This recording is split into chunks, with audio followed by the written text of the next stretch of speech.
திருச்சிற்றம்பலம். ஓம் ஸ்ரீ சந்திரசேகரேந்திர சரஸ்வதி மகாகுருப்யோ நமः. ஓம் ஸ்ரீ வல்லபாம்பிகா சமேத ஓம் ஸ்ரீ மகாகணாதிபதயே நமः. மூவிரு முகங்கள் போற்றி முகம்பொழி கருணை போற்றி யாவரும் துதிக்க நின்ற ஈராறு தோள் போற்றி காஞ்சி மாவடி வைகும் செவ்வேள் மலரடி போற்றி அன்னான் சேவலும் மயிலும் போற்றி திருக்கைவேல் போற்றி போற்றி. திருச்சிற்றம்பலம். எல்லோருக்கும் வணக்கம். நம்மளுடைய தினம்தோறும் திருமுருகன் திருப்புகழ் அப்படின்ற தலைப்பில் இன்னைக்கு 14வது நாள்.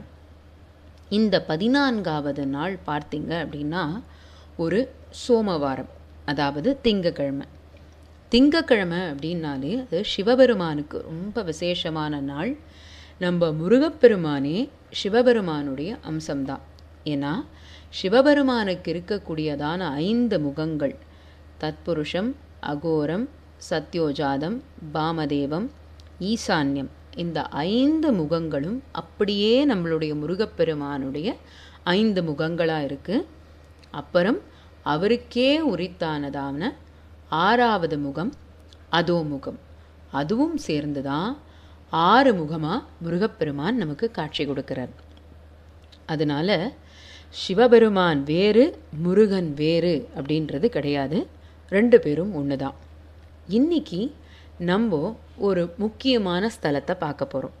இன்னைக்கு சோமவாரம் அப்படின்றதுனால முருகப்பெருமான் சிவபூஜை செய்யும் ஸ்தலம், அதாவது சிவபெருமானை நோக்கி இருக்கக்கூடிய ஸ்தலம், அது என்ன அப்படின்றத பார்க்க போகிறோம். இது எங்கே இருக்குது அப்படின்னு பார்த்தீங்கன்னா சென்னையிலேருந்து காஞ்சிபுரம் போகிற வழியில் இருக்குது. ஸ்தலத்தோட பேர் பார்த்திங்கன்னா உத்தரமேரூர். இந்த உத்தரமேரூர் அப்படின்ற ஊரில் பாலசுப்பிரமணிய சுவாமி கோயில்னு ஒன்று இருக்குது. பார்த்திங்கன்னா சுற்றி வயல்வெளியாக இருக்கும். ரொம்ப அழகான முருகன் கோவில். இந்த முருகன் கோவிலில் இருக்கிற முருகருக்கு நிறைய வித்தியாசமான ஒரு உருவ அமைப்புகள் இருக்குது. அதை நான் சொல்லிகிட்டே வரேன், நீங்கள் கேட்டுட்டே வரலாம். எப்போவுமே முருகப்பெருமானுடைய சிரசில் கிரீடம் இருந்து தான் நம்ம பார்த்துருக்கோம். நல்ல தங்கத்திலையும் கற்கள்லாம் பதித்த கிரீடத்தை பார்த்துருக்கோமா? இங்கே இருக்கிற முருகன் நல்லா 4.5 அடி உயர முருகன். அவர் சிரசில் கிரீடம் இருக்காது, ஜடாமுடி இருக்கும். ஏன்னா இங்கே இவர் சிவபூஜை செய்யும் கோலத்தில் இருக்கிறதா ஐதீகம். அதனால் ஜடாமுடி இருக்கும். அதுவும் இல்லாமல் 4 கரங்கள் இருக்கும். இந்த 4 கரங்களில் சக்தி ஆயுதம், அதுக்கப்புறம் ருத்ராட்ச மாலை, இதெல்லாம் வச்சுருப்பார். அவர் முதல்ல நிற்கக்கூடியதான அந்த வலது கையை நீங்கள் கவனித்து பார்த்தீங்கன்னா தெரியும். அந்த வலது கை அபயஹஸ்தமாக தான் இருக்கும், அதாவது எல்லாரையும் வாழ்த்துற மாதிரி அந்த கையாக தான் இருக்கும். ஆனால் உன்னிச்சு பார்த்தீங்கன்னா தெரியும், கொஞ்சம் வலது பக்கம் அப்படியே சாஞ்சு இருக்கும். ஏதோ அங்கே யாரோ இருக்கிற மாதிரியும் அதை அந்த கை காட்டுற மாதிரியும் இருக்கும். உண்மையாகவே அங்கே ஒருத்தர் இருக்கார், முருகன் அவரை தான் காட்டின்னு இருக்கார். யார் அப்படின்னா, கர்ப்ப கிரகத்துக்குள்ளே நேராக பார்த்தீங்கன்னா முருகப்பெருமான் மட்டும்தான் தெரிவார். ஆனால் இந்த வலது கை கொஞ்சம் சாஞ்சு இருக்குன்னு சொன்னேன் இல்லையா, அந்த சாஞ்ச திசையில் பார்த்தீங்கன்னா அழகா சிவபெருமான் லிங்க ரூபமாக ரொம்ப அழகாக அங்கே உட்கார்ந்துருப்பார். எங்கே நம்மளை தரிசிக்கிறவா நம்மளை மட்டும் தரிசிச்சுட்டு போயிட போகிறாளோ அப்படின்னு நினச்சி உள்ள அப்பாவும் இருக்கா அப்படின்னு காட்டுற மாதிரி அழகாக அந்த வலது கையை தன்னுடைய வலது பக்கமாக அப்படியே சாய்ச்சி இருப்பார். அப்போ தான் நம்மளுக்கு தெரியும், ஓ சுவாமியும் உள்ளே இருக்கார், சிவபெருமானும் உள்ளே இருக்கார் அப்படின்னு. நம்ம கொஞ்சம் எட்டி பார்க்கணும். நேருக்கு நேர் பார்த்தா முருகன் மட்டும்தான் தெரிவார். நம்ம கொஞ்சம் அப்படி எட்டி பார்த்தோம் அப்படின்னா சிவபெருமானும் தெரிவார். கிட்டத்தட்ட 4.5 அடி உயர முருகன். ரொம்ப அழகான கோவில். முருகப்பெருமானுடைய சன்னதி ஒரு விசேஷம்.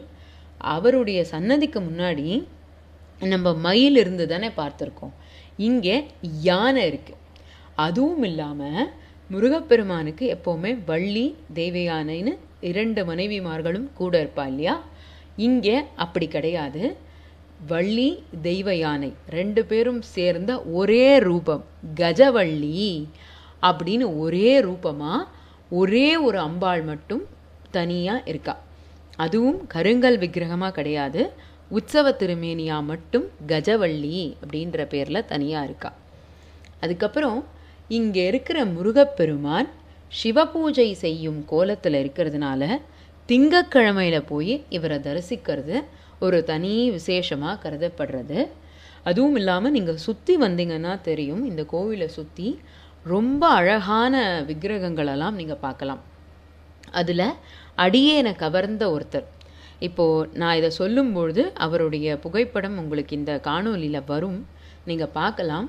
கிட்டத்தட்ட ஒரு மயில் மேலே ஜம்முன்னு உட்கார்ந்துருக்கிற முருகர், 12 தோள்கள், 6 முகம், அந்த உடம்பில் இருக்கிற ஒரு கம்பீரம், நிமிர்ந்த மார்பு, அவருக்கு முன்னாடி இருக்கிற அந்த மயில் பா பா பா பார்த்துட்டே இருக்கலாம் போல இருக்கும். அவ்வளோ அழகான முருகன் நம்ம சுத்து பிரகாரத்தில் இருப்பார்.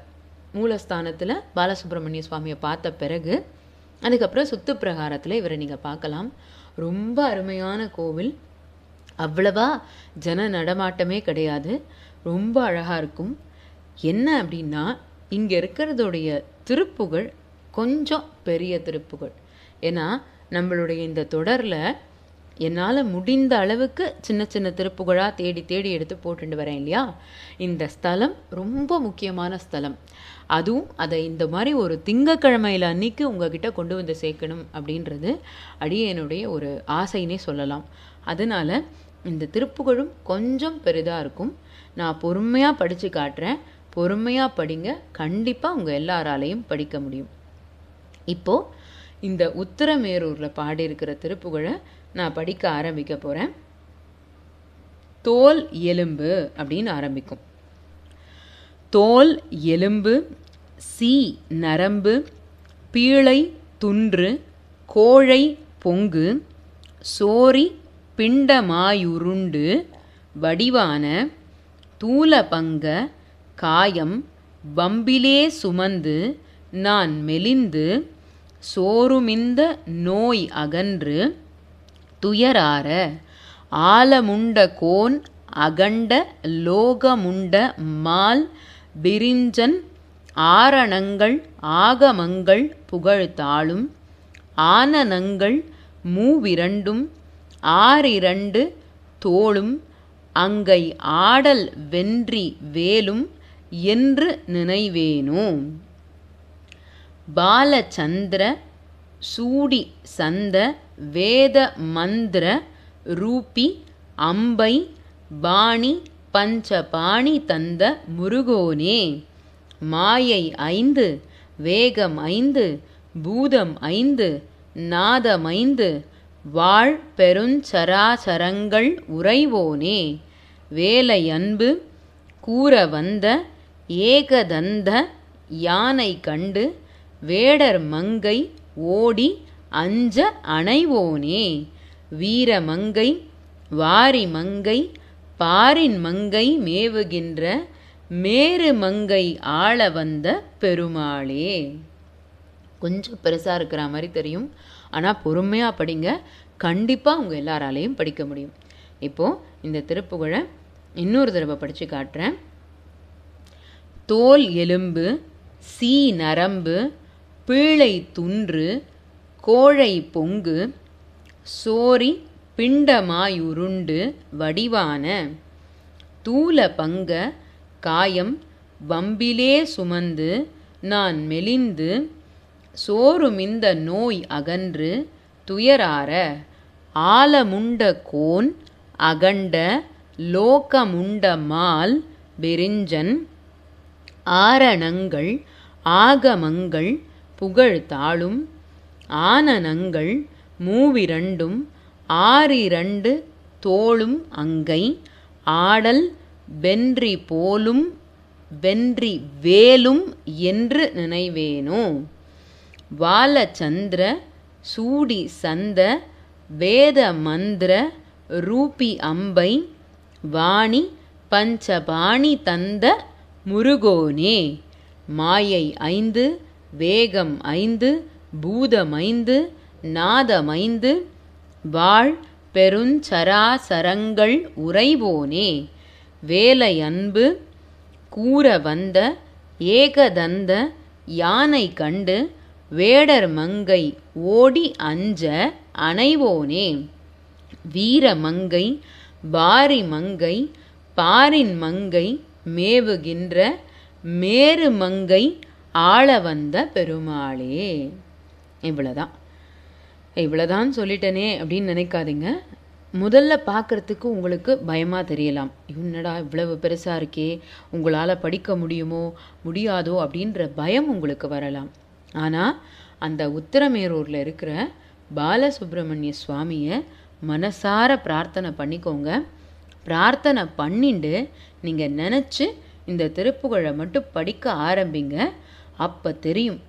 ஏன்னா இந்த திருப்புகழுக்கு இன்னொரு விசேஷமாக என்ன சொல்கிறா அப்படின்னா, இந்த திருப்புகழ் இந்த எலும்பு முறிவு அதெல்லாம் தீர்த்து கொடுக்குமாம். யாராவது இந்த எலும்பு முறிவு நோயில் அவஸ்தைப்படுறாங்க அப்படின்னா அவங்கக்கிட்ட இந்த திருப்புகழை கொடுங்க.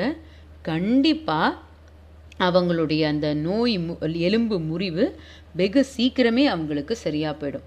அதனால் அவ்வளவு சிறப்பு வாய்ந்ததான ஸ்தலம், அவ்வளவு சிறப்பு வாய்ந்ததான முருகப்பெருமான்.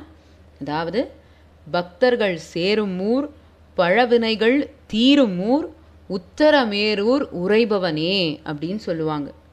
எல்லாரும் கூடி கூடி பார்ப்பாங்களாம். ரொம்ப காலமாக நம்ம பண்ணியிருக்கிற பாவங்கள் கூட இங்கே இருக்கிற முருகப்பெருமானை வேண்டிக்க தீர்ந்து போகும். அதனால்தான் பழவினைகள் தீர்க்கும் ஊர். எவ்வளோ காலமாக இருக்கிற பாவம், எங்கேயுமே போய் தீராத பாவம் கூட இங்கே இருக்கிற முருகப்பெருமானை வேண்டிக்க அது தீர்ந்து போகும். அதனால் உத்திரமேரூர் பாலசுப்ரமணிய சுவாமியை நல்லா வேண்டிண்டு படிங்க. கண்டிப்பாக உங்கள் எல்லாராலையும் படிக்க முடியும். திருச்சிற்றம்பலம். நன்றி. நாளை மீண்டும் ஒரு திருப்புகழுடன் சந்திப்போம். வணக்கம்.